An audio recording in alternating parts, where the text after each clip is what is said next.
ঢাকা আরিচা মহাসড়কে বসানো ডিভাইডার নিয়ে দিন দিন অস্বস্তি ও ভোগান্তি বাড়ছে। মহাসড়কে চলাচলরত মানুষ প্রতিনিয়তই দুর্ভোগে পড়ছেন। দর্শক, এ নিয়ে আরো খবর জানাতে সাভার থেকে যুক্ত হচ্ছেন সহকর্মী নাজমুল হুদা। নাজমুল, সেখানকার ভোগান্তির খবর জানাবেন। চলাচলকারীরা কি বলছেন, তাদের সঙ্গে কথা হয়েছে কিনা আপনার?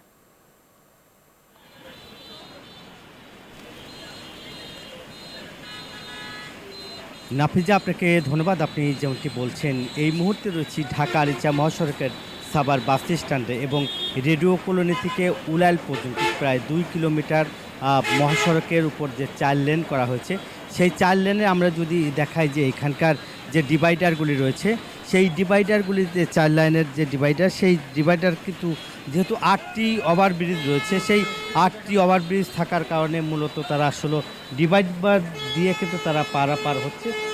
জীবনের ঝুঁকি নিয়ে কিন্তু আমরা যদি দেখাই যে এই ৮টি ওভারব্রিজ থাকা সত্ত্বেও কিন্তু ডিভাইডার দিয়ে তারা কিন্তু আসলে পার হচ্ছে এবং প্রতি ৫ মিনিট পর কিন্তু আমরা দেখছি যে যদি দেখায় যে ১ থেকে ১৫০ মানুষ কিন্তু এভাবেই আসলে পার হচ্ছে এবং এই যে ডিভাইডার অর্থাৎ যে বাম পাশের যে লাইন রয়েছে, সেই লাইন তারা কিন্তু আসলে না গিয়েই কিন্তু মেন লাইনে বাস থামাচ্ছে।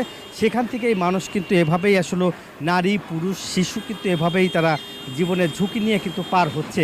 আমরা যদি একটু ক্যামেরার মাধ্যমে দেখাই যে ঠিক সড়কে দেখেন দুই পাশে এবং এইভাবে যদি ঠিক নারী, পুরুষ এভাবে তারা পারাপার হচ্ছে এবং কিভাবে আসলে পার হবে সেইটা কিন্তু আসলে যদি ক্যামেরা দিয়ে একটু দেখানোর চেষ্টা করতাম।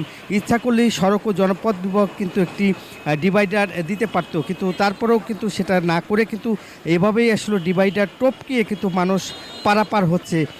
এভাবে আসলে সেফ না। কর্তৃপক্ষের সাথে আমরা কথা বলেছি এবং সাধারণ মানুষও বলেছে যদি একটি পয়েন্ট করা যেত তাহলে হয়তো এই ডিভাইডার তারা আবার জীবনের ঝুঁকি নিয়ে লাভ না দিয়ে কিন্তু পয়েন্ট করে দিলে তারা কিন্তু আসলে যেতে পারতো। আমরা যদি একটু দেখানোর চেষ্টা করব এখানকার যেসব লোকজন রয়েছে এবং সরাসরি সড়ক থেকে কিন্তু আসলে নামতে, সড়ক নেমেই কিন্তু আসলে তাদের যে ওভারব্রিজ রয়েছে সেই ওভারব্রিজ কিন্তু পার হচ্ছে না, কিন্তু তাদেরকে নামিয়ে দিচ্ছে আর এক প্রান্তে। তারা কিন্তু ওভারব্রিজ না পার হয়ে কিন্তু এভাবে এভাবেই যে ওয়াল টপকিয়ে অর্থাৎ তারা কিন্তু পারাপার হচ্ছে। এতে কিন্তু প্রতিদিনই দুর্ঘটনা ঘটছে।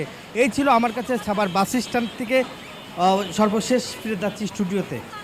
নাজমুল, আপনাকে ধন্যবাদ।